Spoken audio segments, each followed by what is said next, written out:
लेता हूँ। तो वो खूब बड़ी गठरी लेके आ रहे थे, तो रास्ते में बच्चे मिल गए, बोले एक गन्ना हमें भी दे दो, दे दिया। और बच्चे मिले, बोले एक गन्ना हमें भी दे दो, दे दिया। तीसरा मिला, एक गन्ना हमें भी दे दो, दे दिया। जब तक घर पे आए तब तक इतनी बड़ी गठरी में सिर्फ एक गन्ना हाथ में रह गया। अब पत्नी ने जो गन्ना देखा, ये क्या है? नामदेव जी बोले ये गन्ना है।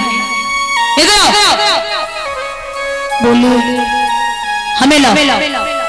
तो नामदेव जी की पत्नी ने गन्ना हाथ में लिया, वो सीधे से बिचारी बोले ये क्या है? बोले ये तो गन्ना है। कितने मंगाए थे? बोले मंगाए तो बहुत थे, और रास्ते में बच्चे मिल गए तो मैंने दे दिए। एक गन्ना रहे तो नामदेव जी की पत्नी ने नामदेव जी के खोपड़े पे मारो, तो एक गन्ना से 2 टुकड़ा हो गया। बाबा गुस्सा ना आए, भाई ताली बजाएगी हंसे, बोले भाई पूरी रास्ता और सोच रहे कि एक गन्ना हम की, तुम कहो कि हम के एक के 2 हो गए, एक तुम खाओ रे। ऐसे संत हुए जो जानते ही नहीं थे कि गुस्सा क्या होता है। संत सिर्फ वस्त्र पहनना नहीं, भेष रखना नहीं, आप अगर काम क्रोध मोह लोभ और अहंकार छोड़ दो तो दुनिया के सच्चे संत बन गए। हमें और आपको उछलती चाची देख कर गया कबीरा रोए, और 2 पाटन के बीच में साबित बचा। चाची होती ना दादा, चाची में तो मानी होते, मानी में आप चाहे बेजर डालो चाहे गेहूं डालो, आप अगर डालोगे तो मानी में जो फंसेगा वो भी बच जाते, पिसत ना। ऐसे ही भगवान कहते जने मानी वो तो बचेगा, जने ना मानी वो।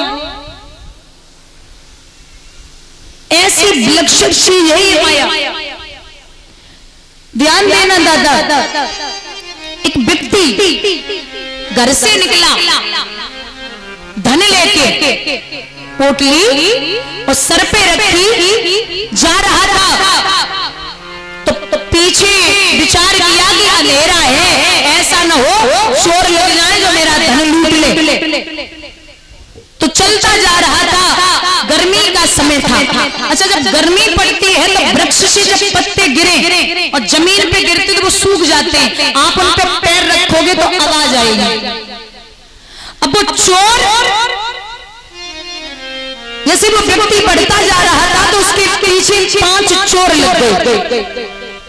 पहले तो उसके अकेले पैरों की आवाज आ रही थी, अब कई पैरों की आवाज आने लगी। उसने धीरे से पीछे देखा तो उसके पीछे 5 चोर लगे। समझ गया कि अब तो धन गया, लेकिन इतनी आसानी से नहीं दूंगा, कुछ भी हो जाए। वो बढ़ता जा रहा, जितनी जल्दी वो चल रहा है उससे कई गुना जल्दी वो चोर चल रहे। तो अंधेरा था, बरगद के पेड़ देखे पुराने, उन पर जटाएं लटकी होती, तो जंगल था, बरगद का पेड़ मिला, उसने उस बरगद के पेड़ की जटाओं को पकड़ा और नीचे था कुआं, उसी कुआं में नीचे उतर गया, दोनों तरफ पेड़ लगा लिया और जटाओं पे लटक गया। अब 5 चोर पीछे पीछे, बोले भैया अभी तो यही था, इतनी जल्दी कहां चला गया? अभी तो यही था। तो वो भाग के आया था, उसके सांसों की आवाज बाहर तक जा रही थी। अरे एक चोर बोलो भैया काहे को परेशान हो, ये तो ही है, यहीं बैठो, और अभी नहीं तो 2 घंटे बाद निकलेगा, निकलना तो है, जाएगा कहां? तो 5 के 5 चोर कुआं की पार पे बैठे। व्यक्ति थक गया, परेशान है बहुत, क्योंकि वो लटका हुआ है तो हाथ भी दर्द करने लगे, तो उसने सोचा कि हमें काम करे नीचे कुएं में उतर जाए। तो जैसे नीचे कुएं में निगाह डाली तो एक काला सर्प उस कुएं में घूम रहा है। अब कहां जाए, अब कहां जाना है? नीचे सर्प है और ऊपर चोर है और हाथ भी दर्द कर रहे और धन बच नहीं सकता। अगर बाहर गए तो चोर लूट लेंगे और नीचे उतरे तो सर्प काट लेगा, कैसे बचे? अब जैसे नीचे से ऊपर निगाह पहुंची तो जिन जटाओं पे वो लटका हुआ था उन जटाओं को दो चूहे काट लिए। जिन जटाओं पे वो लटका हुआ है उन जटाओं को दो चूहे काट रहे हैं। अब व्यक्ति सोचने लगा कि मौत तो पक्की है, मरना तो है, लेकिन धन इतनी आसानी से नहीं दूंगा।